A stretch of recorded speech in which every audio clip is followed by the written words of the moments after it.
Welcome to Random Facts, Part 1. So, today I've got a pretty interesting one. We've all heard of fortune cookies, and we all know the history of fortune cookies, right? Like, they're a Chinese, you get them at Chinese buffets, they're a Chinese snack, right? Well, that's where you'd be wrong.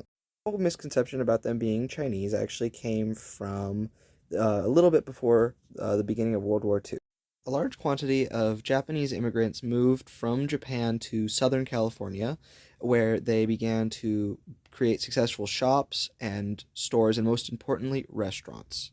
In a small Japanese owned restaurant in Los Angeles, a man named Fugetsu Do created the first fortune cookie in his kitchen.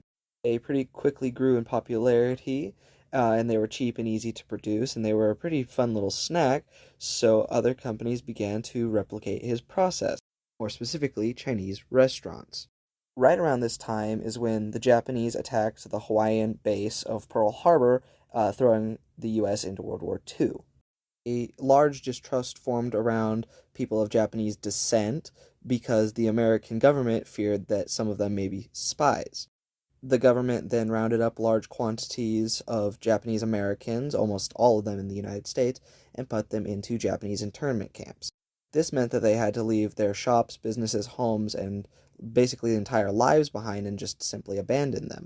When the Japanese were removed, there became a large gap for businesses to grow and expand. The small Chinese restaurants that had been replicating the fortune cookie technique for a couple of years at this point then became the sole people running the business, therefore creating the original misconception that fortune cookies are Chinese. The more you know.